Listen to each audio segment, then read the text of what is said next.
स्वागत है आप सभी का टीएटी प्रश्नमाला में। इसके पहले हमने 1 से लेकर के 100 तक का प्रश्न अपलोड कर दिया है। आज हम 101 से लेकर के 200 प्रश्न तक अपलोड करने वाले हैं और आगे भी हम करते रहेंगे। जैसे कि टीएटी 500 का हमने टारगेट रखा है, जिसमें पूरा हम टीएटी के जितने भी महत्वपूर्ण प्रश्न हैं उन सबको शामिल करने वाले हैं यहाँ पर। तो आप हमारे साथ बने रहिए। और हाँ, ये वीडियो आपको YouTube में और साथ में हम लोगों ने एक ऐप लॉन्च किया है जिसका नाम है एजुडीपार्ट। वो गूगल प्ले स्टोर से मिल जाएगा, आप वहाँ से भी इन ऐसे ही बहुत सारे और वीडियो वहाँ पर अपलोड कर दिए हैं, तो वहाँ पर भी आप जा कर के देख सकते हैं। ठीक है, तो चलिए शुरू कर रहे हैं। आज शैक्षिक मनोविज्ञान का मुख्य फोकस क्या है?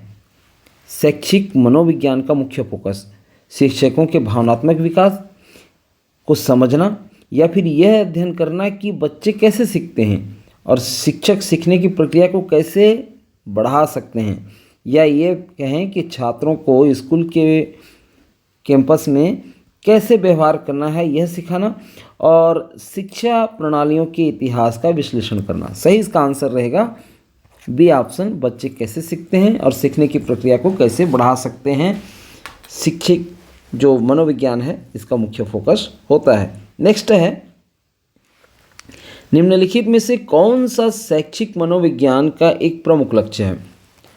छात्रों के संज्ञानात्मक, भावनात्मक और सामाजिक विकास को समझना, या छात्रों को बुनियादी गणित कौशल सिखाना, या फिर कक्षा में अनुशासन लागू करना, या हम कहें शैक्षिक उपलब्धि के लिए मानकीकृत परीक्षण विकसित करना। सही इसका आंसर क्या होगा? सही इसका आंसर आपका पहला ही ऑप्शन है, छात्रों के संज्ञानात्मक, भावनात्मक और सामाजिक विकास को समझना। नेक्स्ट है आपका कि शैक्षिक सेटिंग में सीखने को समझने के लिए कौन सी मनोवैज्ञानिक अवधारणा महत्वपूर्ण है? शैक्षिक सेटिंग्स में सही इसका आंसर रहेगा आपका यहाँ पर, जैसा कि ऑप्शन है संज्ञानात्मक विकास, भावनात्मक बुद्धिमत्ता, मनोविश्लेषण और संवेदी धारणा। तो ए ऑप्शन संज्ञानात्मक विकास, ये इसका राइट आंसर है। नेक्स्ट है आपका, शैक्षिक मनोविज्ञान शिक्षण विधियों को कैसे बेहतर बना सकता है? छात्रों की मनोवैज्ञानिक आवश्यकताओं और सीखने की शैलियों का विश्लेषण करके, या फिर केवल तथ्यों को याद कर रखने ध्यान केंद्रित करके, या पारंपरिक शिक्षण विधियों को सख्ती से पालन करके, या छात्रों के भावनात्मक विकास को की अनदेखी करके। क्या है इसका आंसर? जी हाँ, छात्रों की मनोवैज्ञानिक आवश्यकताओं और सीखने की शैलियों का विश्लेषण करके। यहाँ पर जब ऑप्शन में केवल, या फिर कहें सख्ती से पालन करना, या फिर अनदेखा कर देना, इस टाइप का जो चीज़ें रहती हैं ऑप्शन में, तो ये फिर डाउट होता है इसका, है ना। अब देखते हैं आगे कि शैक्षिक मनोविज्ञान में प्रेरणा की क्या भूमिका है? यह सीखने की प्रक्रिया के लिए अप्रासंगिक है, या फिर कहीं यह छात्रों की संलग्नता, प्रयास और उपलब्धि को प्रभावित करती है, या केवल देखिए केवल शारीरिक शिक्षा के लिए महत्वपूर्ण है, या यह छात्रों को उनकी पढ़ाई से विचलित करता है? तो सही इसका आंसर रहेगा आपका बी ऑप्शन, यह छात्रों की संलग्नता और जो प्रयास है और उपलब्धि को प्रभावित करता है। नेक्स्ट है, निम्नलिखित में से कौन सा शैक्षिक मनोविज्ञान में व्यवहारवाद का एक प्रमुख सिद्धांत है? छात्र सामाजिक संदर्भ में दूसरों के साथ बातचीत करके सबसे अच्छा सीखते हैं, या फिर कहें सीखना सुदृढ़ीकरण और दंड के परिणाम स्वरूप होता है, या फिर कहें छात्रों में स्वतंत्र रूप से सीखने की एक सहज इच्छा होती है, या फिर बच्चे किसी संरचना के स्वतंत्रता दिए जाने पर सबसे अच्छा सीखते हैं। तो यहाँ पर जो दूसरा ऑप्शन है, सीखना सुदृढ़ीकरण और दंड के परिणाम स्वरूप होता है, ये यहाँ पर निम्नलिखित में से कौन सा शैक्षिक मनोविज्ञान व्यवहारवाद का एक प्रमुख सिद्धांत है? व्यवहार में इस तरह से होता है, तो इसलिए सीखना ये इस प्रकार से सुदृढ़ीकरण और दंड के परिणाम स्वरूप होता है, ये रहेगा। बाकी यहाँ पर छात्र सामाजिक संदर्भ में दूसरों के साथ सीखते हैं, ये व्यवहार में इस टाइप का व्यवहारवाद में शामिल नहीं है। ठीक है, नेक्स्ट है आपका शैक्षिक मनोविज्ञान में संज्ञानात्मक विकास का क्या अर्थ होता है। क्या होता है? वह प्रक्रिया जिसके द्वारा छात्रों की सोच, समस्या समाधान और दुनिया की समझ समय के साथ बेहतर होती है, या फिर कहें छात्र भावनात्मक बुद्धिमत्ता जैसे कैसे विकसित करते हैं, या फिर छात्रों में व्यवहार संशोधन की प्रक्रिया किस तरह से होती है, या फिर गणित और विज्ञान जैसे विशिष्ट शैक्षणिक विषयों को सीखना। यहाँ पर जो ए ऑप्शन है वह प्रक्रिया जिसके द्वारा छात्रों की सोच, समस्या समाधान और दुनिया की समझ समय के साथ बेहतर होती है, ये संज्ञानात्मक विकास का सही आंसर होगा। नेक्स्ट प्रश्न है आपका, कौन सा सिद्धांत बताता है कि बच्चे संज्ञानात्मक विकास के विशिष्ट चरणों से गुजरते हैं? पावलोव का शास्त्रीय कंडीशनिंग सिद्धांत, या फिर कहें स्किनर का ऑपरेटिव कंडीशनिंग सिद्धांत, या फिर पियाजे का संज्ञानात्मक विकास का सिद्धांत, या फिर कहें मास्लो की आवश्यकता का पदानुक्रम।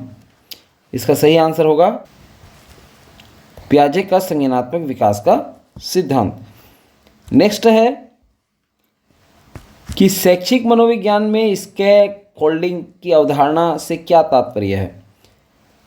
उचित स्तरों पर सहायता प्रदान करके छात्रों का ज्ञान निर्माण करने में मदद करने की जो शिक्षक की विधि होती है उसको हम कहेंगे इसके फोल्डिंग, या फिर कहें कि कक्षा की गतिविधियों को व्यवस्थित करने के लिए भौतिक संरचनाओं का उपयोग करना, या फिर छात्रों को बिना मार्गदर्शन के स्वतंत्र रूप से काम करने के लिए प्रोत्साहित करना, या फिर सीखने का समर्थन करने के लिए प्रौद्योगिकी का उपयोग। सही इसका आंसर रहेगा उचित स्तर पर सहायता प्रदान करके छात्रों का ज्ञान निर्माण करने में मदद करने की जो शिक्षक की विधि होती है उसको हम शैक्षिक मनोविज्ञान में इसके फोल्डिंग के नाम से जानते हैं। ठीक है, नेक्स्ट है आपका कि मनोविज्ञान और शिक्षा के बीच संबंध के बारे में कौन सा कथन सत्य है? सत्य है की बात हो रही है। यहाँ पर शिक्षा मनोवैज्ञानिक सिद्धांतों से कोई संबंधित नहीं है, ऐसा पहला ऑप्शन है। या फिर कहें इसका दूसरा ऑप्शन कि मनोविज्ञान इस बारे में अंतर्दृष्टि प्रदान करता है कि सीखना कैसे होता है और कक्षा में इसे कैसे बढ़ाया जाए। तीसरा ऑप्शन है कि शैक्षिक मनोविज्ञान केवल अनुशासन और व्यवहार प्रबंधन से संबंधित है, या फिर मनोविज्ञान केवल छात्रों के व्यक्तिगत जीवन को समझने में उपयोगी है, न कि शैक्षणिक प्रदर्शन में।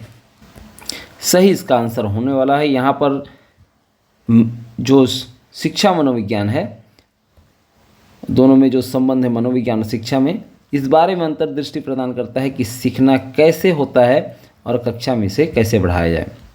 नेक्स्ट क्वेश्चन है, शैक्षिक मनोविज्ञान में बुद्धि की क्या भूमिका है? बुद्धिमत्ता सीखने के परिणामों से संबंधित नहीं है कि बात हो रही है, या फिर बुद्धिमत्ता अकादमिक सफलता की भविष्यवाणी कर सकती है और व्यक्तिगत सीखने की रणनीतियों को विकसित करने में एक महत्वपूर्ण कारक है, या बुद्धिमत्ता केवल दिव्यांग छात्रों के लिए प्रासंगिक है, या कक्षा में बुद्धिमत्ता पर विचार नहीं करनी चाहिए। सही इसका आंसर है आपका यहाँ पर जो ऑप्शन है बी ऑप्शन, ये इसका सही आंसर है। नेक्स्ट है कि वाइगोत्स्की के सामाजिक सांस्कृतिक सिद्धांत के अनुसार सीखना सबसे अच्छा होता है अलगाव में, दूसरों के साथ कोई बातचीत नहीं, या फिर जब छात्र अधिक जानकार दूसरों के मार्गदर्शन के साथ अपने समीपस्थ विकास के क्षेत्र में काम करते हैं, या शिक्षक और साथियों के निष्क्रिय अवलोकन के माध्यम से, या जब छात्रों को बाहरी मदद के बिना पूरी स्वायत्तता दी जाती है। सही इसका आंसर होगा आपका बी ऑप्शन।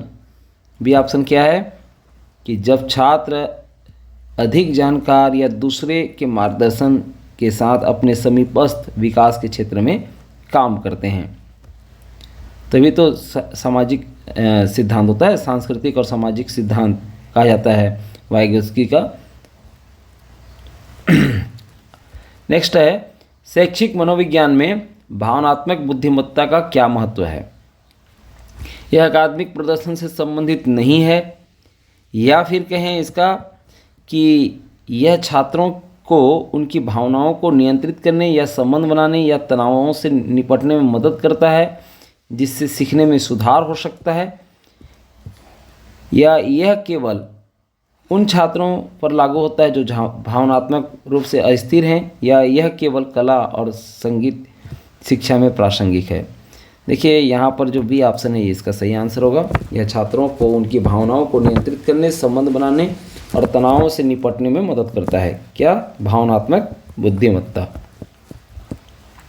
नेक्स्ट है, छात्रों की प्रेरणा में सुधार के लिए शैक्षिक मनोविज्ञान में निम्नलिखित में से कौन सी एक सामान्य रणनीति है?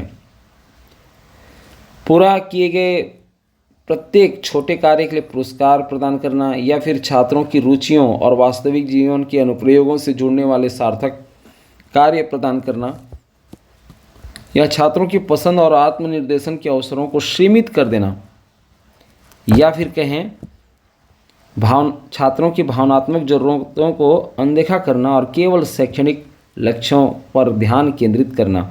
सही इसका आंसर क्या होगा? सही इसका आंसर है बी ऑप्शन, कि छात्रों की रुचियों और वास्तविक जीवन के अनुप्रयोगों से जुड़ने वाले सार्थक कार्य प्रदान करना। नेक्स्ट है आपका कि निम्नलिखित में से कौन सा शैक्षिक मनोविज्ञान में रचनात्मक का सबसे अच्छा वर्णन करता है? सीखना एक निष्क्रिय प्रक्रिया है जहां छात्र शिक्षकों से जानकारी प्राप्त करते हैं, तो गलत हो गया। फिर नेक्स्ट है आपका कि छात्र सक्रिय रूप से दुनिया के साथ अनुभवों और अंतःक्रियाओं के आधार पर अपने ज्ञान का निर्माण करते हैं, ये इसका सही आंसर होगा। बाकी आगे भी देख लें। तथ्यों को सख्ती से याद रखने के माध्यम से सीखना सबसे अच्छा होता है। और यहाँ पर जो नेक्स्ट है कि शिक्षक कक्षा में ज्ञान का एकमात्र स्रोत है, ये दोनों गलत हैं। ठीक है, तो सही इसका आंसर बी ऑप्शन था। नेक्स्ट है आपका कि शैक्षिक मनोविज्ञान कक्षा प्रबंधन को कैसे सूचित करता है? संरचित वातावरण बनाने की रणनीति प्रदान करके, जो सीखने को आगे बढ़ाता है और व्यवधानों को कम करता है, या फिर कहें हम शिक्षक केवल अकादमिक प्रदर्शन पर ध्यान केंद्रित करना सिखा करके, या छात्र की भावनात्मक और व्यवहारिक आवश्यकताओं का अनदेखा करके, या फिर शिक्षकों को कोई भी नियम या अपेक्षाएं निर्धारित करने में हतोत्साहित करके। ये इस प्रकार से जो शब्द हैं केवल, अनदेखा, हतोत्साहित, इनको आपको इग्नोर करना है। मतलब देखिए, शैक्षिक मनोविज्ञान कक्षा प्रबंधन को कैसे सूचित करता है? संरचित वातावरण बनाने में रणनीति प्रदान करके, जो सीखने को आगे बढ़ाए, व्यवधानों को कम करे, ए ऑप्शन। नेक्स्ट है आपका शैक्षिक मनोविज्ञान में स्वनियमन की अवधारणा से तात्पर्य है शिक्षक की छात्र व्यवहार को नियंत्रित करने की क्षमता, या फिर छात्रों की सीखने की लक्ष्यों की खोज में अपनी भावनाओं, व्यवहारों और विचारों को नियंत्रित करने की क्षमता, या फिर छात्रों द्वारा नियमों पर सवाल उठाए बिना उनका पालन करना, या शिक्षकों द्वारा छात्रों के लिए सख्त सीमाएं निर्धारित करना। कौन सा ऑप्शन इसका सही होगा? जी हाँ, बी ऑप्शन इसका सही आंसर है कि छात्रों की सीखने की लक्ष्यों की खोज में अपनी भावनाओं और व्यवहारों और विचारों को नियंत्रित करने की क्षमता। नेक्स्ट है आपका कि निम्नलिखित में से कौन सा शैक्षिक मनोविज्ञान में प्रेरणा सिद्धांत का प्रमुख सिद्धांत है? ये कि यह सीखने की प्रक्रिया में प्रेरणा महत्वपूर्ण नहीं है, या प्रेरणा केवल बाहरी पुरस्कार और दंड पर आधारित है, या छात्र तब अधिक प्रेरित होते हैं जब वे सक्षम महसूस करते हैं और सीखने में स्वायत्ता की भावना रखते हैं, या फिर कहें प्रेरणा केवल खेल या शारीरिक गतिविधियों में छात्र के व्यवहार को प्रभावित करता है। तो इसका सही आंसर होगा आपका छात्र तब अधिक प्रेरित होते हैं जब वे सक्षम महसूस करते हैं और सीखने में स्वायत्ता की भावना रखते हैं।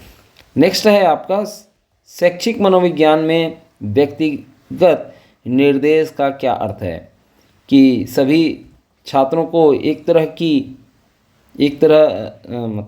ही तरह से एक ही विषय वस्तु पढ़ाना व्यक्तिगत निर्देश में, या फिर कहें हम प्रत्येक छात्र को विविध आवश्यकताओं और क्षमताओं को पूरा करने के लिए शिक्षण रणनीतियों और विषय वस्तु को तैयार करना, या छात्रों के मतभेदों को अनदेखा करना और मानकीकृत निर्देशों पर ध्यान केंद्रित करना, या शिक्षकों के मार्गदर्शन के बिना छात्रों को स्वतंत्र होना सिखाना।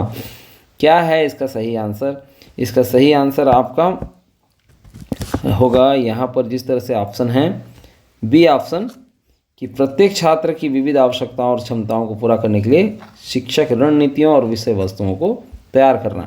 नेक्स्ट है आपका कि मूल्यांकन के संदर्भ में मनोविज्ञान और शिक्षा के बीच में महत्वपूर्ण संबंध है। मनोवैज्ञानिक सिद्धांत छात्र मूल्यांकन के लिए अप्रासंगिक है, या फिर कहें शैक्षिक मूल्यांकन छात्रों के संज्ञानात्मक और भावनात्मक विकास की समझ के आधार पर डिजाइन किया जा सकता है, या मनोविज्ञान केवल छात्रों के व्यवहार का आकलन करने के लिए किया जाता है, उनकी शैक्षणिक क्षमताओं का नहीं, या मूल्यांकन में छात्रों के मनोवैज्ञानिक या भावनात्मक कल्याण पर विचार नहीं किया जाना चाहिए। देखिए इसका सही आंसर है बी ऑप्शन, शैक्षिक मूल्यांकन छात्रों के संज्ञानात्मक और भावनात्मक विकास की समझ के आधार पर डिजाइन किया जा सकता है।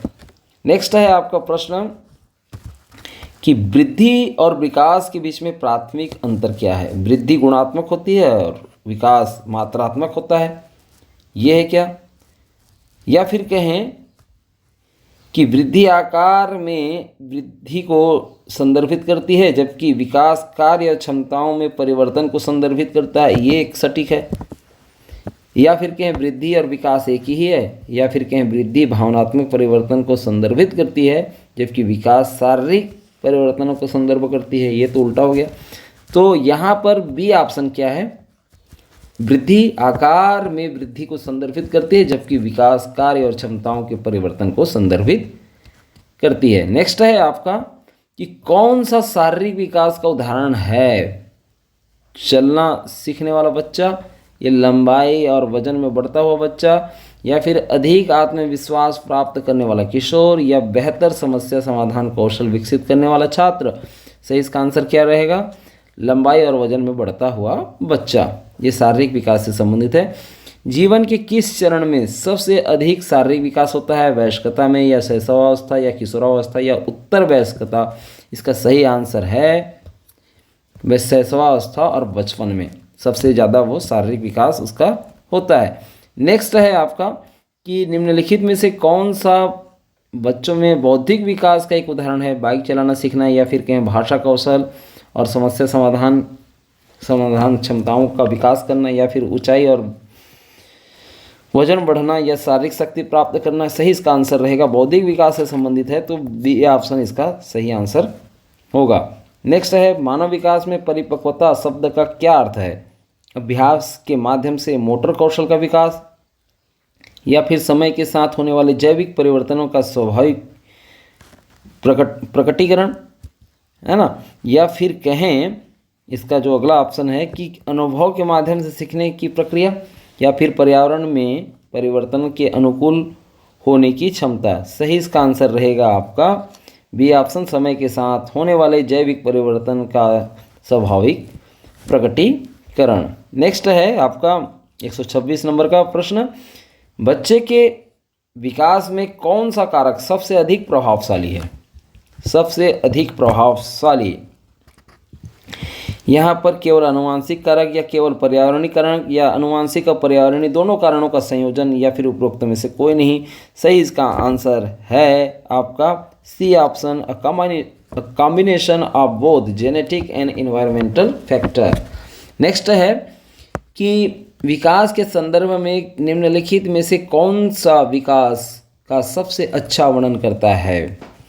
व्यक्ति की भावनाओं और संवेदनाओं में बदलाव, या फिर कहें आकार वजन या ऊंचाई में वृद्धि, या फिर कहें नई भाषा सीखना, या समस्या समाधान क्षमताओं का विकास।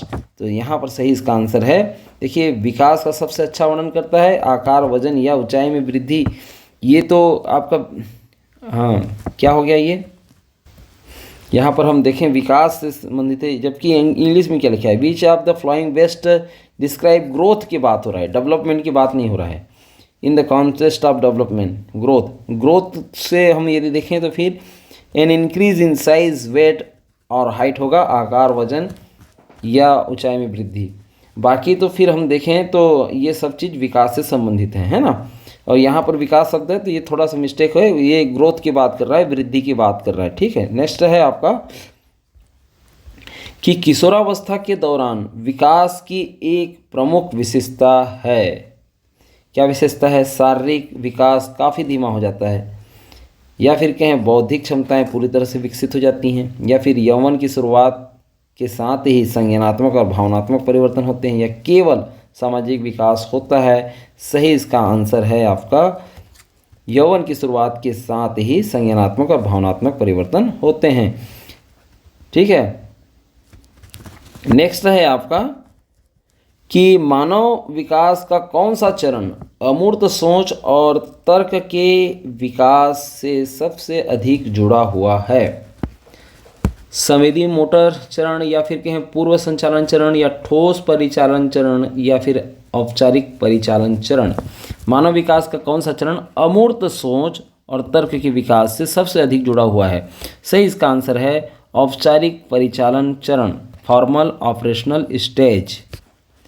नेक्स्ट है आपका कि बचपन के दौरान भावनात्मक विकास में निम्नलिखित में से कौन सा एक महत्वपूर्ण कारक है? बचपन के समय तार्किक रूप से सोचने और समस्याओं को हल करने की क्षमता, या फिर आत्म जागरूकता, या सामाजिक अंतःक्रियाओं का विकास, या फिर शारीरिक शक्ति का विकास, या फिर शैक्षणिक विषयों में महारत।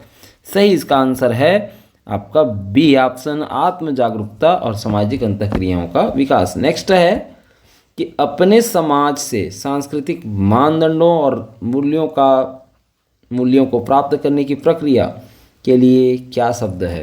अपने समाज से सांस्कृतिक मानदंडों और मूल्यों को प्राप्त करने की प्रक्रिया, उसे हम वृद्धि कहेंगे, विकास कहेंगे, या सामाजिकरण, या परिपक्वता। सही इसका आंसर है आपका जी हाँ, सोशियलाइजेशन या सामाजिकरण।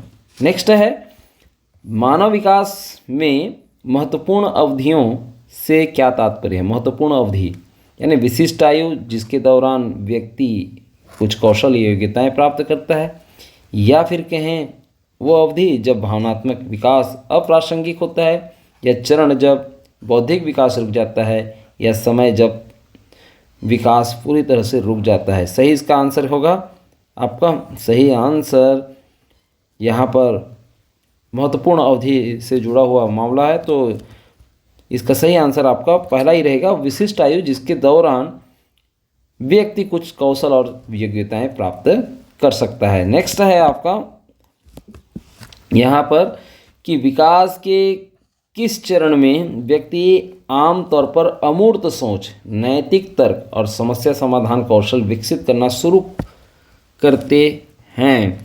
सही इसका आंसर है आपका किशोरावस्था। यहाँ पर ऑप्शन है शैशवावस्था, प्रारंभिक बचपन, किशोरावस्था और वयस्कता। तो यहाँ पर जो एंडोलेंस है किशोरावस्था, ये इसका राइट आंसर है।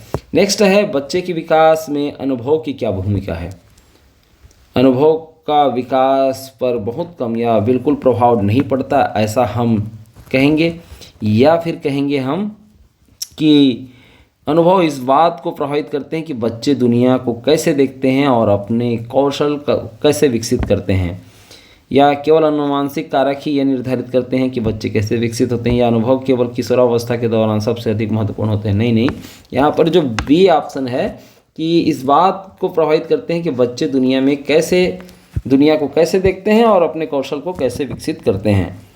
नेक्स्ट है निम्नलिखित में से कौन सा सामाजिक विकास का उदाहरण है? एक बच्चा अपने जूते बांधना सीख रहा है, ये सामाजिक विकास है, या फिर कहें हम यहाँ पर कि एक किशोर साथी के साथ संबंध बनाना, दोस्ती बनाना सीख रहा है, या पढ़ना सीख रहा है, या फिर एक वयस्क कोई नया कार्य कौशल सीख रहा है? सही इसका सही आंसर है विकास, सामाजिक विकास से संबंधित कि किशोर साथियों के साथ किस तरह से संबंध बना रहा है और दोस्ती बनाना सीख रहा है। नेक्स्ट है एक बच्चे का शारीरिक विकास संज्ञानात्मक और भावनात्मक विकास से किस तरह से भिन्न होता है? यहाँ पर ऑप्शन है आपका कि शारीरिक विकास मुख्य रूप से पर्यावरण द्वारा निर्धारित होता है, जबकि संज्ञानात्मक और भावनात्मक विकास आनुवंशिकी पर आधारित होता है, ऐसा यहाँ पर ऑप्शन है, जबकि हमें तो नहीं लगता ऐसा कुछ। फिर है नेक्स्ट है शारीरिक विकास आमतौर पर संज्ञानात्मक और भावनात्मक विकास की तुलना में सबसे तेज और अधिक अवलोकनीय होता है। बिल्कुल दिखता है शारीरिक विकास, तो ये भी ऑप्शन इसका राइट है। फिर आगे हम देखें संज्ञानात्मक और भावनात्मक विकास शारीरिक विकास से पहले होता है, नहीं उसके बाद होता है। फिर संज्ञानात्मक और भावनात्मक विकास शारीरिक संबंधित नहीं है, नहीं संबंधित तो रहता है। ठीक है, नेक्स्ट है आपका कि समग्र मानव विकास में प्रारंभिक बचपन के अनुभवों की क्या भूमिका है। उनका भविष्य के विकास पर बहुत कम प्रभाव पड़ता है। समग्र मानव विकास में प्रारंभिक बचपन के अनुभवों की भूमिका कि भविष्य पर उसका बहुत कम प्रभाव पड़ता है, या फिर कहें ये तो गलत हो गया है ना, वे संज्ञानात्मक भावनात्मक और सामाजिक विकास की नींव रखते हैं। बिल्कुल सही, ये सही आंसर है। केवल शारीरिक विकास को प्रभावित करते हैं, केवल वाली बात नहीं है ना, और वे केवल बौद्धिक क्षमताओं को प्रभावित करते हैं, भावनात्मक और सामाजिक कौशल को नहीं, ये भी नहीं है। बी ऑप्शन इसका राइट आंसर रहेगा। नेक्स्ट है एरिक्सन की मनोसामाजिक विकास के सिद्धांत का कौन सा चरण अंतरंग संबंध स्थापित करने की चुनौती पर केंद्रित है। अंतरंग संबंध, यहाँ पर विश्वास बनाम अविश्वास, या फिर कहें पहल बनाम अपराध बोध, या फिर पहचान बनाम भूमिका भ्रम, या फिर अतरंगता बनाम अलगाव। यहाँ पर अतरंग संबंध स्थापित करने की चुनौती पर केंद्रित है, तो ये D option intimacy versus isolation, ये इसका सही आंसर होगा। नेक्स्ट है आपका कि कौन सा कारक एक बच्चे के विकास को तेज या बाधित कर सकता है। विषाक्त पदार्थों या कुपोषण की उपस्थिति, ये तो करता ही है। ठीक है, फिर है नेक्स्ट है पर्यावरण में परिवर्तन जैसा कि अलग अलग मौसम की स्थिति, ये नहीं करेगा। एक बच्चे की ये नई जानकारी को याद करने की क्षमता नहीं, ये भी नहीं है। एक बच्चे की सीखने की शैली, ये भी नहीं है। सही इसका आंसर है जो बाधित करेगा विकास को, वह है विषाक्त पदार्थ, जो नशीला पदार्थ है उसकी, या कुपोषण की स्थिति। अगला हम प्रश्न देखें, जीवन काल विकास क्या है। विकास जो केवल शैशवावस्था और बचपन के दौरान होता है, नहीं, विकास तो सतत चलने वाली प्रक्रिया है। फिर आगे हम देखें जन्म से मृत्यु तक व्यक्ति के जीवन में होने वाले परिवर्तनों का अध्ययन, बिल्कुल सही। यह विकास केवल बुजुर्गों पर केंद्रित है, नहीं। यह विकास केवल किशोरावस्था के दौरान होता है, ये भी नहीं। सही इसका ऑप्शन है ये जन्म से मृत्यु तक व्यक्ति के जीवन में होने वाले परिवर्तनों का अध्ययन। नेक्स्ट है निम्नलिखित में से कौन सा एक प्रमुख कारक है जो सीखने की प्रक्रिया को प्रभावित करता है। भौतिक वातावरण, मानसिक स्वास्थ्य, या प्रेरणा, या फिर कहें उपरोक्त सभी। जी हाँ, उपरोक्त सभी। रचनात्मक के सिद्धांत के अनुसार शिक्षार्थी ज्ञान प्राप्त कैसे करते हैं। निष्क्रिय रूप से जानकारी प्राप्त करते हैं, या फिर कहें हम कि प्रत्यक्ष याद के माध्यम से, या फिर अपने अनुभवों के आधार पर सक्रिय रूप से ज्ञान का निर्माण करके। सी ऑप्शन इसका सही होगा। सख्त नियमों या आदर्शों या निर्देशों का पालन करके ये नहीं है। ठीक है, निम्नलिखित में से कौन सा एक संज्ञानात्मक कारक है जो सीखने को प्रभावित करता है। संज्ञानात्मक कारक जो सीखने को प्रभावित करेगा। भावनात्मक भलाई, या फिर ध्यान और एकाग्रता, या साथियों का प्रभाव, या पुरस्कार की उपलब्धता। सही इसका आंसर है ध्यान और एकाग्रता। नेक्स्ट है कि निम्नलिखित में से कौन सा सामाजिक कारक सीखने को प्रभावित कर सकता है। सामाजिक कारक प्रेरणा, या फिर कहें परिवार का समर्थन और प्रोत्साहन, या नींद की गुणवत्ता, या पोषण संबंधी आदत। सही इसका आंसर रहेगा परिवार का सपोर्ट और इनकरेजमेंट, प्रोत्साहन। नेक्स्ट है आपका सीखने की प्रक्रिया में पूर्व ज्ञान की क्या भूमिका है। इसका सीखने पर कोई प्रभाव नहीं पड़ता पूर्व ज्ञान का, नहीं, ये तो बात नहीं है। फिर ये भ्रम पैदा करके सीखने में बाधा डालता है, ये भी नहीं है। यह शिक्षार्थियों को नई जानकारियों को उनके पहले से ज्ञात जानकारियों से जोड़ने में मदद करता है, सही है। केवल तथ्यात्मक सीखने को प्रभावित करता है, वैचारिक सीखने को नहीं, ये नहीं है। ठीक है, नेक्स्ट है आपका कौन सा कारक किसी छात्र की प्रभावी रूप से सीखने की क्षमता में बाधा डाल सकता है। वो क्या है कि पर्याप्त नींद, या फिर कहें सकारात्मक सुदृढ़ीकरण, या फिर चिंता और तनाव, या फिर सहायक सहकर्मी समूह। इसका सही आंसर है चिंता और तनाव, ये सीखने की क्षमता में बाधा डाल सकता है। नेक्स्ट है कि कौन सा भावनात्मक कारक है जो सीखने को प्रभावित करता है। सीखने को प्रभावित करेगा आपका यहाँ पर स्मृति प्रतिधारण, या फिर कहें जिसको मेमोरी रिटेंशन कहते हैं, या फिर प्रेरणा या संज्ञानात्मक भार, या फिर सामाजिक संदर्भ। तो यहाँ पर भावनात्मक कारक है जो सीखने को प्रभावित करेगा, वह है संज्ञानात्मक भार, सी ऑप्शन। नेक्स्ट है आपका कि निम्नलिखित में से कौन सा सीखने की प्रक्रिया में सुदृढ़ीकरण की भूमिका का सबसे अच्छा वर्णन करता है। वो ये कि यह नए सीखने को हतोत्साहित करता है, या फिर यह किसी व्यवहार के दोहराए जाने की संभावना को बढ़ाता है, या यह सीखने के लिए अप्रासंगिक है, या फिर कहें इसका व्यवहार पर केवल अस्थायी प्रभाव पड़ता है। सही इसका ऑप्शन रहेगा बी ऑप्शन, यह किसी व्यवहार के दोहराए जाने की संभावना को बढ़ाता है। कौन सा? सुदृढ़ीकरण की भूमिका। ठीक है, इसलिए बीच बीच में रिवीजन करना बहुत ज़रूरी है, ऐसा बताया जाता है। ठीक, नेक्स्ट है आपका सीखने की प्रक्रिया में शिक्षक की भूमिका के बारे में कौन सा कथन सत्य है यहाँ पर कि शिक्षक कक्षा में ज्ञान का एकमात्र स्रोत है। ये तो गलत है, एकमात्र स्रोत तो होता नहीं। फिर ये कहें कि शिक्षक एक संरचित और सहायक शिक्षक वातावरण प्रदान करना चाहिए उनको। जी हाँ, ये बिल्कुल सही है। फिर कहें ये शिक्षकों को केवल सामग्री वितरित करने ध्यान केंद्रित करना चाहिए, न कि छात्रों की भावनात्मक आवश्यकताओं पर। ये गलत है। और छात्रों को प्रभावी ढंग से सीखने के लिए शिक्षक को सभी सामग्री को याद करने की आवश्यकता है, ऐसा भी नहीं है। तो सही इसका ऑप्शन है बी ऑप्शन, एक संरचित और सहायक शिक्षक वातावरण प्रदान करना। नेक्स्ट है कि निम्नलिखित में से कौन सा कारक सीखने में स्मृति प्रतिधारण में सुधार कर सकता है। स्मृति प्रतिधारण में तो अध्ययन के समय विकर्षण या रुकावटें, ये, या फिर कहें सामग्री के साथ सक्रिय भागीदारी और जुड़ाव, या फिर कहें हम कि सामग्री सीखते समय मल्टीटास्किंग या नींद की कमी। सही इसका ऑप्शन है बी, सामग्री के साथ सक्रिय भागीदारी और जुड़ाव।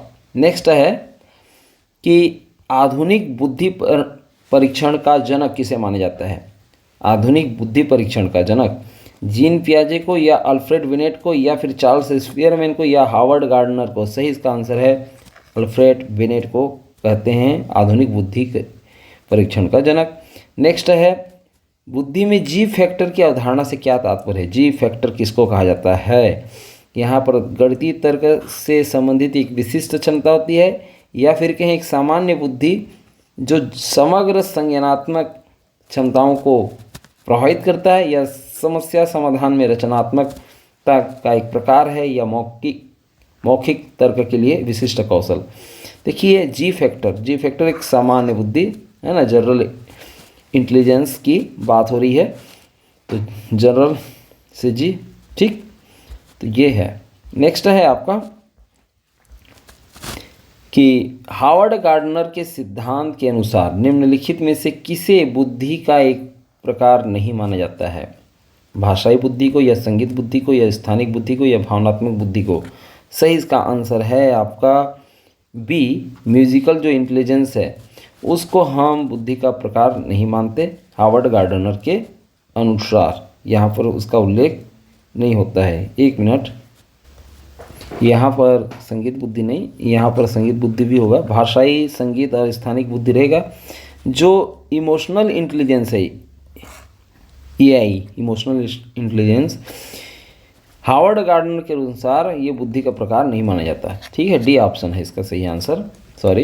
अब नेक्स्ट है आपका कि निम्नलिखित में से कौन द्रव बुद्धि का उदाहरण है। द्रव बुद्धि या किसी व्यक्ति की सीखी हुई बातों को याद करने की क्षमता, या किसी व्यक्ति के पूर्व ज्ञान पर निर्भर हुए बिना नई समस्याओं को हल करने की क्षमता, या किसी व्यक्ति की व्यवहारिक कौशल की आवश्यकता वाले कार्यों को करने की क्षमता, या किसी व्यक्ति की जटिल परिस्थितियों में भावनाओं को व्यक्त करने की क्षमता, किसे हम द्रव बुद्धि कहेंगे, फ्लूइड इंटेलिजेंस।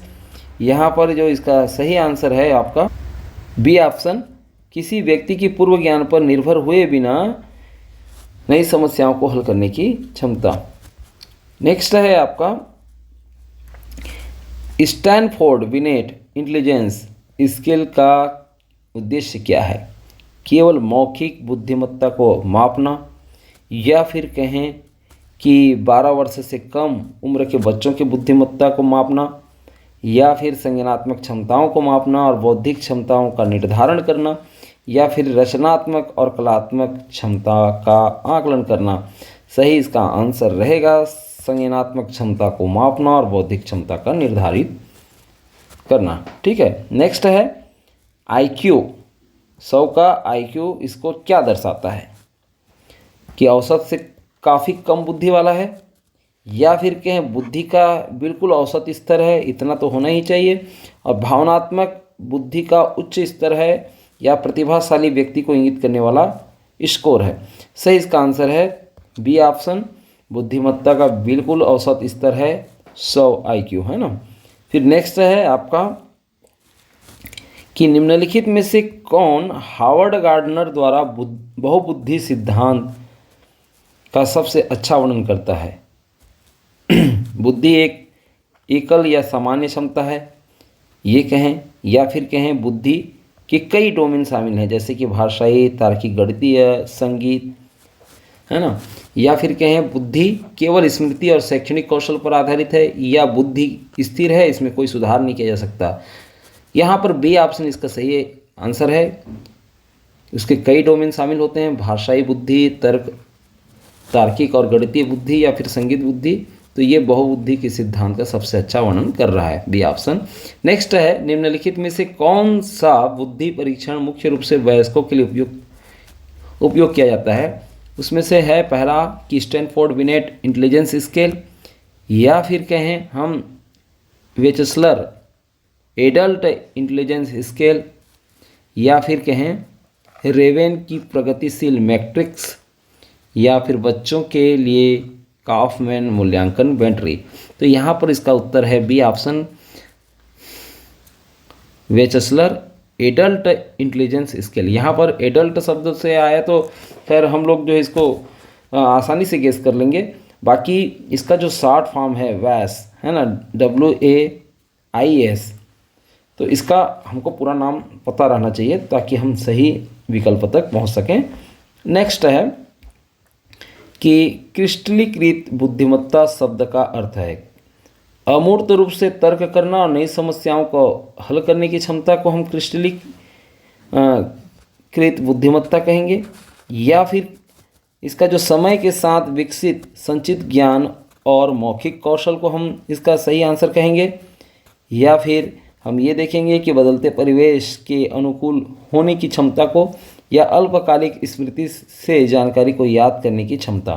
सही इसका आंसर है बी ऑप्शन, समय के साथ विकसित संचित ज्ञान और मौखिक कौशल, इसको हम क्रिस्टलीकृत बुद्धिमत्ता का अर्थ मानेंगे। नेक्स्ट है रॉबर्ट स्टर्नबर्ग के बुद्धि के त्रिआयामी जो सिद्धांत के अनुसार कौन सा घटक इसमें शामिल नहीं होता? विश्लेषणात्मक, या रचनात्मक, या भावनात्मक, या व्यवहारिक। सही इसका आंसर है आपका सी, इमोशनल इंटेलिजेंस, भावनात्मक बुद्धि ये शामिल नहीं होता। नेक्स्ट है आपका कि निम्नलिखित में से कौन सा सिद्धांत बुद्धि में अनुकूलनी व्यवहार की भूमिका पर जोर देता है? अनुकूली व्यवहार की भूमिका यहाँ पर है ऑप्शन गार्डनर का बहुविध बुद्धि सिद्धांत, या फिर कहें स्टर्नबर्ग की जो बुद्धि का त्रिकारकिक सिद्धांत, या फिर स्पेयरमैन का 2 कारक सिद्धांत, या गोलमेन की भावनात्मक बुद्धि का सिद्धांत। सही इसका आंसर है आपका स्टर्नबर्ग का बुद्धि का त्रिआर्किक सिद्धांत, ये अनुकूली व्यवहार की भूमिका पर जोर देता है। नेक्स्ट है आपका स्टर्नबर्ग द्वारा वर्णित विश्लेषणात्मक बुद्धि का उदाहरण निम्नलिखित में से कौन सा है? विश्लेषणात्मक बुद्धि में रचनात्मक तरीके से जटिल समस्याओं को हल करना, या फिर कहें वास्तविक जीवन के अनुभव के आधार पर व्यवहारिक निर्णय लेना, या फिर कहें हम शैक्षणिक समस्याओं को हल करने के लिए तार्किक तर्क का उपयोग करना, है ना, तर्क से जुड़ा हुआ मामला, विश्लेषण, तर्क विश्लेषण, ठीक। तो सी ऑप्शन इसका राइट आंसर होगा। और यहाँ पर अगला जो है भावनाओं को समझना और रिश्ते को प्रबंधित करना, ये नहीं है, ठीक है। नेक्स्ट है आपका निम्नलिखित में से कौन सा परीक्षण गैर मौखिक बुद्धि को मापता है? गैर मौखिक बुद्धि को मापता है। विचस्लर एडल्ट इंटेलिजेंस स्केल, या फिर कहें स्टैनफोर्ड बिनेट इंटेलिजेंस स्केल, या रेवेन के प्रोग्रेसिव मैट्रिक्स, या कैलिफोर्निया साइकोलॉजिकल इन्वेंट्री।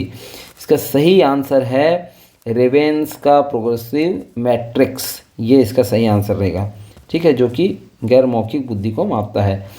आगे है which of the following is not a characteristic of emotional intelligence, मतलब भावनात्मक बुद्धिमत्ता का विशेषता नहीं है यहाँ पर सहानुभूति और दूसरों की भावनाओं को समझना, या फिर कहें अपनी भावनाओं को प्रबंधित करने की क्षमता, या उच्च आईक्यू स्कोर, या फिर सामाजिक स्थितियों में प्रभावी संचार। यहाँ पर सी ऑप्शन उच्च आईक्यू स्कोर, ये भावनात्मक बुद्धिमत्ता की विशेषता नहीं है। नेक्स्ट है गार्डनर के सिद्धांत के संदर्भ में किसी व्यक्ति को बुद्धिमान माना जाना चाहिए, तो इसमें कौन सा कारक सबसे महत्वपूर्ण है?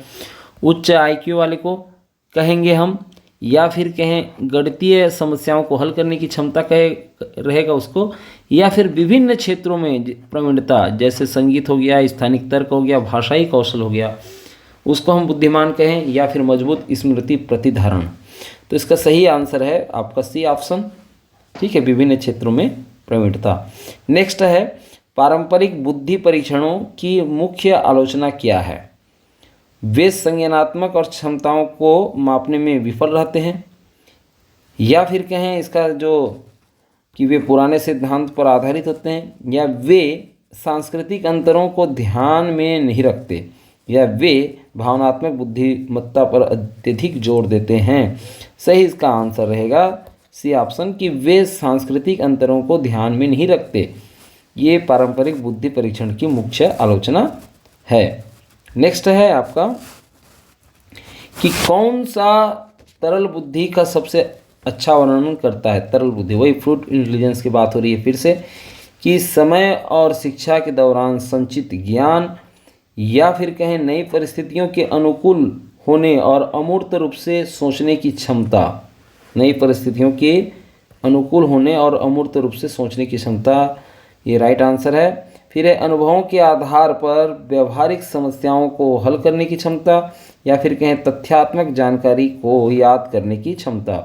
तो बी ऑप्शन इसका सही आंसर रहेगा। नेक्स्ट है आपका कि कौन सा बुद्धि को मापने के लिए उपयोग किया जाने वाला संज्ञानात्मक परीक्षण का उदाहरण नहीं है कि बात हो रही है। स्टैनफोर्ड बिनेट इंटेलिजेंस स्केल, या फिर कहें विचस्लर एडल्ट इंटेलिजेंस स्केल, या थीमेटिक ए परसेप्शन टेस्ट, या फिर कहें रेवेन का प्रोग्रेसिव मैट्रिक्स। तो इसका सही आंसर है आपका सी ऑप्शन थीमेटिक ए परसेप्शन टेस्ट। नेक्स्ट है आपका आईक्यू स्कोर और अकादमिक प्रदर्शन के बीच संबंध के बारे में कौन सा कथन सत्य है? यहाँ पर उच्च आईक्यू हमेशा बेहतर अकादमिक प्रदर्शन की ओर ले जाता है, ये कहेंगे हम, या फिर कहेंगे हम कि उच्च जो आईक्यू स्कोर है वो अकादमिक उपलब्धियों पर उसका कोई प्रभाव नहीं पड़ता, या यहाँ पर आईक्यू स्कोर जो अकादमिक सफलता का एक पूर्वानुमान है लेकिन एकमात्र कारक नहीं है, ये हम कहेंगे। और कम आईक्यू खराब अकादमिक प्रदर्शन की गारंटी देता है, ये नहीं है। सी ऑप्शन इसका सही आंसर रहेगा, एकमात्र कारक नहीं होता, बाकी अकादमिक सफलता में वो पूर्वानुमान हम लगा सकते हैं। बुद्धि परीक्षण में मानसिक आयु शब्द किसको संदर्भित करता है? किसको हम कहेंगे? किसी व्यक्ति की जो कालानुक्रमिक आयु है उसे हम कहेंगे, या फिर वह आयु जिस पर कोई व्यक्ति मानकीकृत बुद्धि परीक्षण पूरा करता है, या हम कहेंगे कि वह बौद्धिक स्तर जिस पर कोई व्यक्ति समान आयु के अन्य लोगों के सापेक्ष कार्य कर रहा है, या फिर आयु की परवाह किए बिना शैक्षणिक समस्याओं को हल करने की क्षमता। सही इसका आंसर है कि वह बौद्धिक स्तर जिस पर कोई व्यक्ति समान आयु के अन्य लोगों के सापेक्ष कार्य कर रहा है। नेक्स्ट है आपका शिक्षा में मूल्यांकन का प्राथमिक उद्देश्य क्या है, क्यों किया जाता है मूल्यांकन? केवल छात्रों की शैक्षणिक क्षमताओं का आकलन करने? नहीं। या फिर कहें शैक्षणिक कार्यक्रमों की प्रभावशीलता निर्धारित करना, या फिर ग्रेड और रैंकिंग प्रदान करना, या शिक्षकों को शिक्षण कौशल का मूल्यांकन करना। शिक्षकों को शिक्षण कौशल का, देखिए वो उनके लिए नहीं होता। असल में ये होता है कि शिक्षा में मूल्यांकन का जो प्राथमिक उद्देश्य होता है कि जो शैक्षिक कार्यक्रमों की प्रभावशीलता को निर्धारित करना। बी ऑप्शन इसका सही आंसर रहेगा। नेक्स्ट है कि छात्रों को फीडबैक प्रदान करने के लिए सीखने की प्रक्रिया के दौरान किस प्रकार का मूल्यांकन किया जाता है?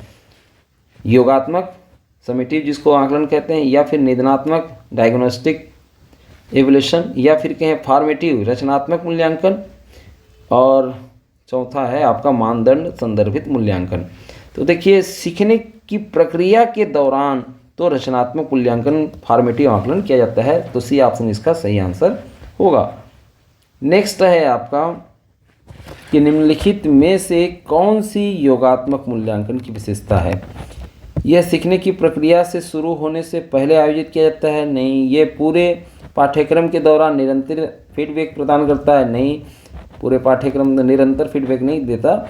यह आमतौर पर समग्र प्रदर्शन का आकलन करने के लिए एक पाठ्यक्रम के अंत में किया जाता है। बिल्कुल ये समेटिव की बात हो रही है, और यह परिणामों के बजाय छात्रों की भागीदारी पर ध्यान केंद्रित करता है, ये नहीं है। नेक्स्ट है आपका कि कौन सी मूल्यांकन पद्धति इस छात्र के प्रदर्शन की तुलना दूसरे के प्रदर्शन से करने पर केंद्रित है? एक छात्र के प्रदर्शन करने की तुलना दूसरे के प्रदर्शन करने से संबंधित है। तो मानदंड संदर्भित मूल्यांकन, या फिर कहें सामान्य संदर्भित मूल्यांकन, या फिर कहें रचनात्मक मूल्यांकन, या फिर कहें ऑथेंटिक जो मूल्यांकन है इसकी बात हो रही है। तो इसका सही आंसर होगा आपका सामान्य संदर्भित मूल्यांकन। ये एक छात्र के प्रदर्शन की तुलना दूसरे के प्रदर्शन करने पर केंद्रित है। नेक्स्ट है आपका प्रश्न कि कौन सा प्रामाणिक मूल्यांकन का एक उदाहरण है?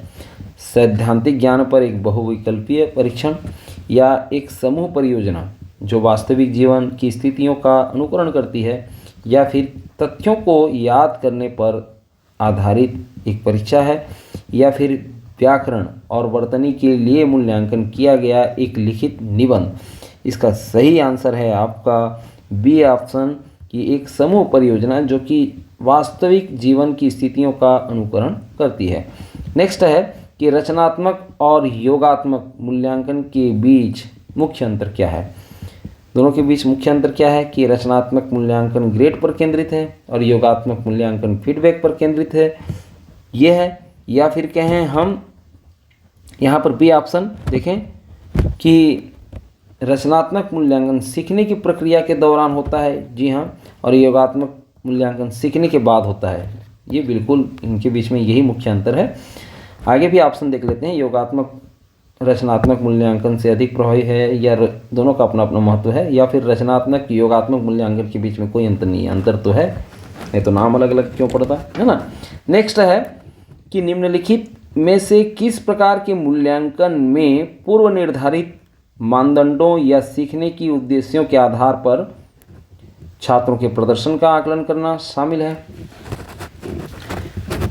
पूर्व निर्धारित मानदंडों और सीखने के उद्देश्य के आधार पर, तो मानदंड संदर्भित मूल्यांकन या मानदंड संदर्भित मूल्यांकन, यहाँ पर दो प्रकार के हैं। इसका अंग्रेजी शब्द हम देख लें, नॉर्म रेफरेंस इवैल्यूएशन, या फिर यहाँ पर क्राइटेरियंस रेफरेंस इवैल्यूएशन, या फिर फॉर्मेटिव इवैल्यूएशन, या फिर परफॉर्म्ड बेस्ड इवैल्यूएशन, रचनात्मक मूल्यांकन या प्रदर्शन आधारित मूल्यांकन। यहाँ पर जो इसका सही आंसर है आपका बी ऑप्शन, ठीक है, मानदंड संदर्भित मूल्यांकन। नेक्स्ट है मानदंड संदर्भित मूल्यांकन की कौन सी सीमा है? यहाँ पर देखिए यह व्यक्तिगत सुधार के बजाय प्रतिस्पर्धा को बढ़ावा दे सकता है, या फिर कहें कि यह समूह प्रदर्शन के बजाय व्यक्तिगत प्रदर्शन पर ध्यान केंद्रित करता है, या फिर यह व्यक्तिगत मतभेदों को अनदेखा करते हुए निश्चित मानकों के आधार पर मूल्यांकन करता है, या यह सुधार के क्षेत्रों पर प्रतिक्रिया प्रदान नहीं करता। सही इसका आंसर है आपका ए ऑप्शन, कि यह व्यक्तिगत सुधार के बजाय प्रतिस्पर्धा को बढ़ावा दे सकता है। अगला जो प्रश्न है कि निम्नलिखित में से कौन सा मूल्यांकन का सामान्य रूप नहीं है। तो परीक्षण और प्रश्नोत्तरी को हम ऐसा मान सकते हैं, या फिर स्व आकलन या सहकर्मी परीक्षा या कक्षा में भागीदारी, किसको हम मानेंगे कि हाँ ये मूल्यांकन नहीं है। देखिए कक्षा में भागीदारी वो सीखने की एक प्रक्रिया है ना, मूल्यांकन का प्रक्रिया ये नहीं है। बाकी सब चीज़ प्रश्नोत्तरी से या स्व मूल्यांकन से या सहकर्मी समीक्षा से एक प्रकार से मूल्यांकन हो सकती है कि बच्चे ने कितना सीखा। फिर नेक्स्ट है शिक्षा में निदानात्मक मूल्यांकन का प्राथमिक लक्ष्य क्या है।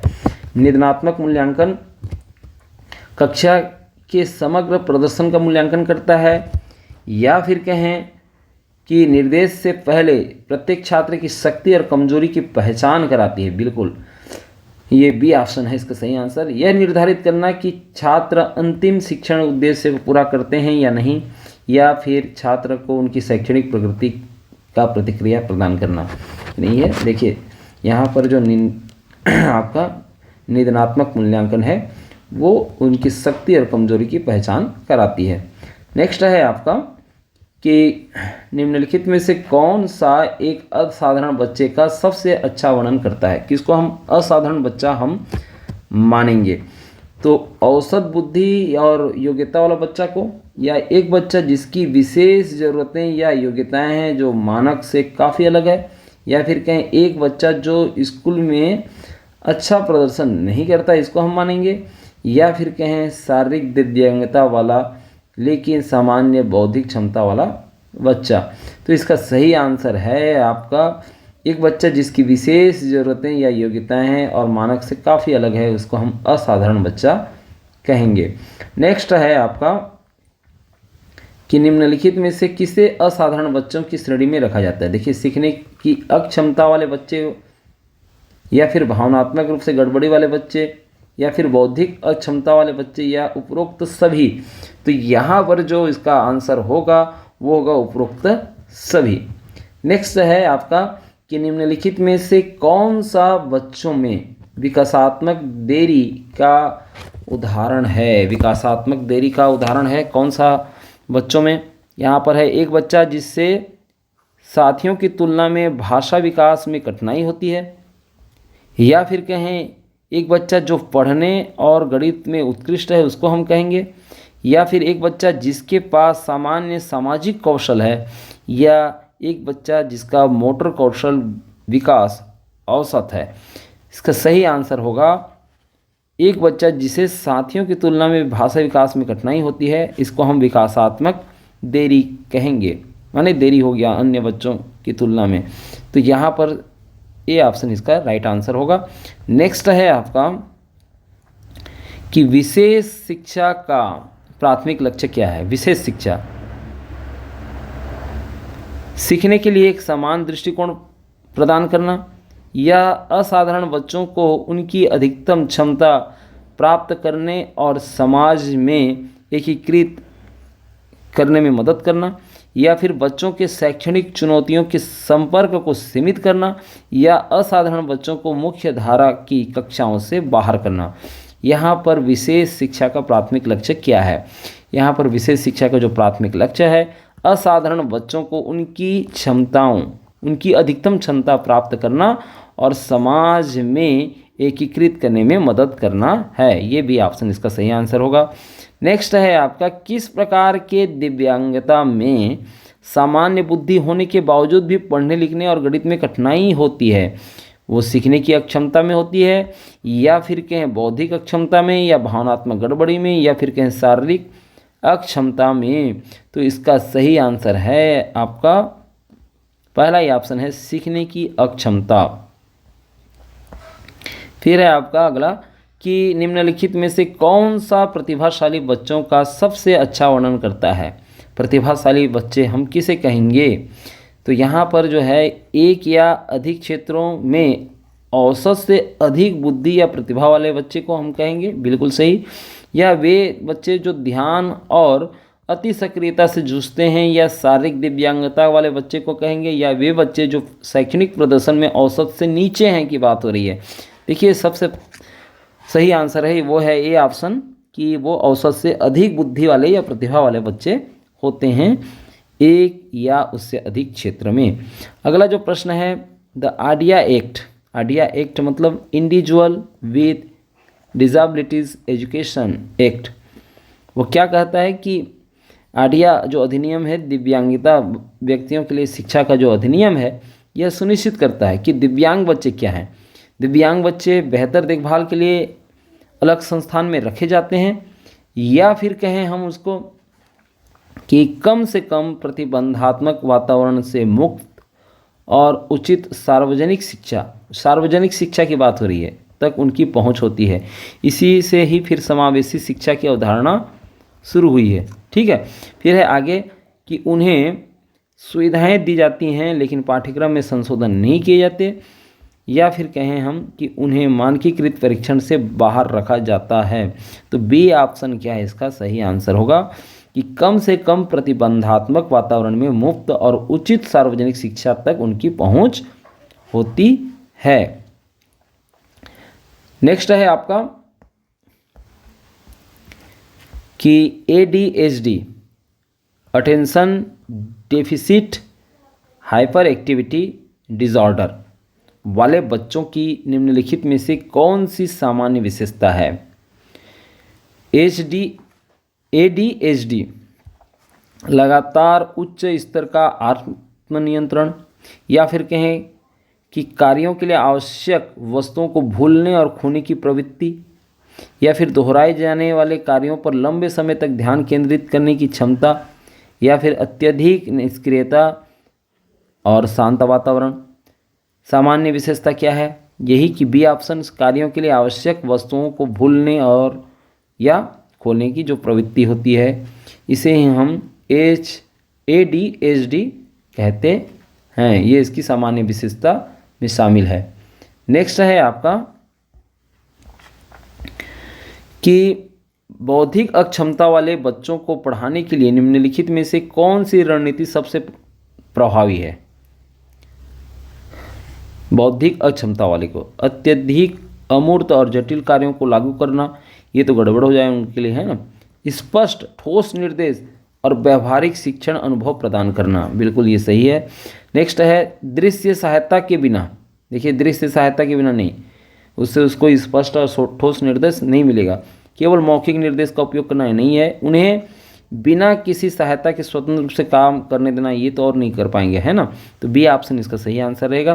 फिर है आगे कि एक बच्चा जिसे साथियों के साथ बातचीत करने में कठिनाई होती है, दोहराव वाला जो व्यवहार है वो प्रदर्शित करता है और सीमित सामाजिक संचार में संलग्न होता है, उनके पास हो सकता है सीखने की अक्षमता, या फिर कहें ऑटिज्म स्पेक्ट्रम विकार जिसको ASD कहा जाता है, या फिर कहें कि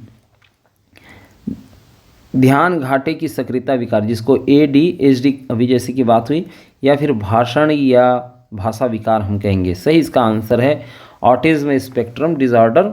ठीक है, नेक्स्ट है आपका कि कक्षा में डिस्लेक्सिया वाले बच्चे के लिए निम्नलिखित में से कौन सा समायोजन उपयुक्त है। डिस्लेक्सिया वाले बच्चे के लिए ऑडियो पुस्तकें या टेक्स्ट टू स्पीच सॉफ्टवेयर का उपयोग करना, या फिर कहें हम कम प्रदर्शन की भरपाई के लिए अतिरिक्त असाइनमेंट देना, या आत्मनिर्भरता को प्रोत्साहित करने के लिए बच्चे में पढ़ने की कठिनाइयों को अनदेखा करना, या फिर कहें बिना किसी अतिरिक्त सहायता से पढ़ने का कार्य सौंपना। नहीं, ये नहीं है। सही इसका आंसर रहेगा डिस्लेक्सिया वाले बच्चों के लिए कि ऑडियो पुस्तकें या टेक्स्ट टू स्पीच सॉफ्टवेयर का उपयोग करना। नेक्स्ट है कि भावनात्मक गड़बड़ी वाले बच्चों की निम्नलिखित में से कौन सी सामान्य विशेषता है। भावनात्मक गड़बड़ी वाले बच्चों की लगातार उच्च शैक्षणिक प्रदर्शन होता है उनका, या फिर कहें हम कि साथियों के साथ संबंध बनाने और बनाए रखने में कठिनाई होती है इनको, या फिर औसत या औसत से ऊपर के स्तर पर अकादमिक प्रदर्शन करने की क्षमता, या फिर कहें स्कूल के काम और गतिविधियों के लिए लगातार उत्साह। सही इसका आंसर है बी ऑप्शन, साथियों के साथ संबंध बनाए रखने में इनको कठिनाइयाँ देखने को अमूमन मिलती है। नेक्स्ट है कि मुख्य धारा की कक्षा में एक विशेष शिक्षक की भूमिका क्या है। मुख्य धारा के कक्षा में एक विशेष शिक्षक की भूमिका साधारण बच्चों के लिए पूर्णकालिक शिक्षक के रूप में सेवा करना, या फिर कहें यह सुनिश्चित करना कि दिव्यांग बच्चों को उचित सुविधाएं और संशोधन मिले, या फिर दिव्यांग छात्रों को सामान्य शिक्षा गतिविधियों से बाहर रखना, या सभी छात्रों के लिए एक संपूर्ण पाठ्यक्रम और निर्देश की देखरेख करना। सही इसका आंसर है यही कि यह सुनिश्चित करना कि दिव्यांग बच्चों को उचित सुविधाएं और संशोधन मिले। नेक्स्ट है आपका असाधारण बच्चों के लिए समावेशी शिक्षा का प्राथमिक लक्ष्य क्या है। यही कि असाधारण बच्चों को उनके साथियों से अलग कर दें, या फिर क्या करना है आपको कि असाधारण बच्चों को केवल विशेष कक्षाओं में रखना, या फिर कहें कि असाधारण बच्चों को उचित सहायता के साथ सामान्य शिक्षा में एकीकृत करना, तब तो समावेशी होगा, है ना। तो सी ऑप्शन इसका सही आंसर है। और यह सुनिश्चित करना कि असाधारण बच्चे नियमित स्कूल गतिविधियों में भाग न लें। देखिए सी ऑप्शन इसका सही आंसर रहेगा।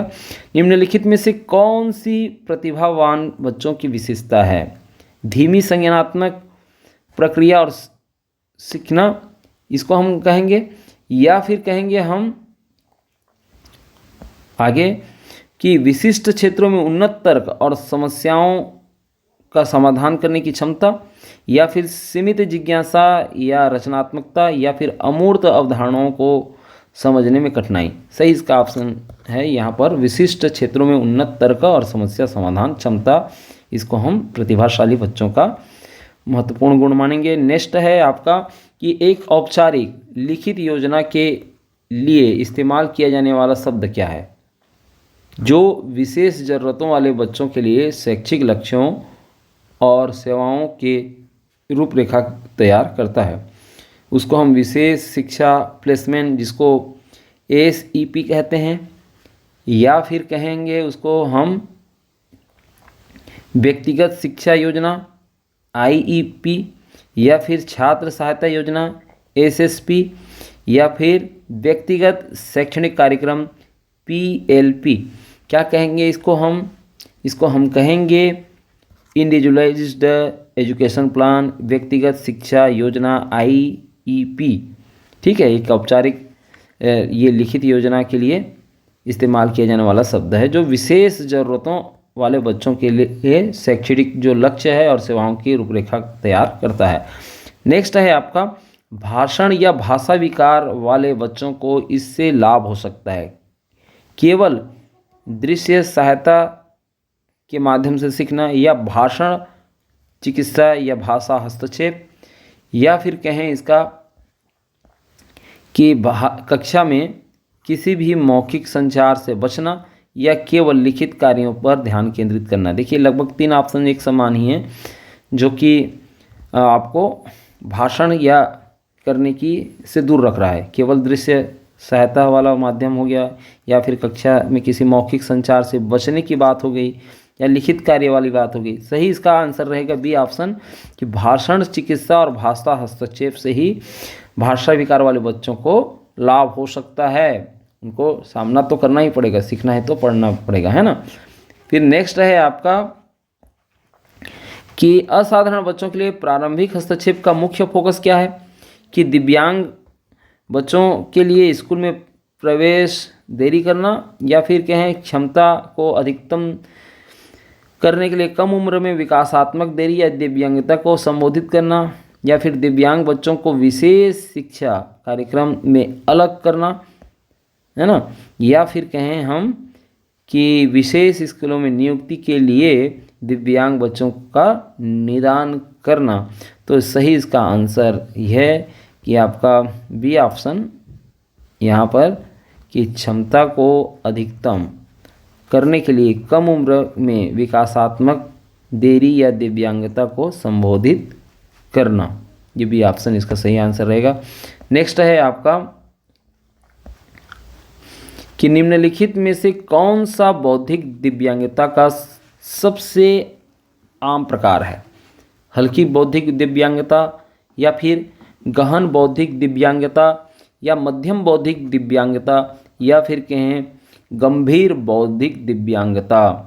ठीक है, तो यहाँ पर इसका सही आंसर है ए, हल्की बौद्धिक दिव्यांगता, ये आम प्रकार है। ठीक है, फिर है नेक्स्ट है LRE, लिस्ट रिस्ट्रिक्टिव इन्वायरमेंट, न्यूनतम प्रतिबंधात्मक वातावरण सिद्धांत का क्या तात्पर्य है?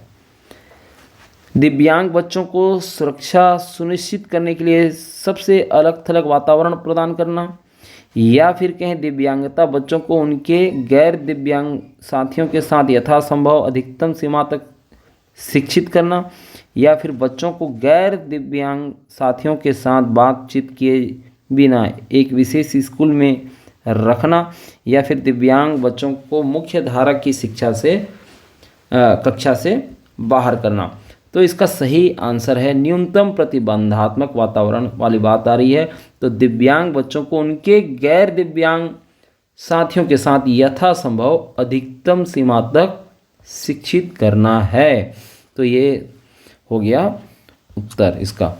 तो कैसा लगा आप लोगों को हमारा यह प्रयास? ज़रूर अच्छा लगा होगा। आप हमारे साथ जुड़े रहिए, इस तरह से हम आगे भी इस तरह से अपनी अध्ययन को जारी रखेंगे। नमस्कार।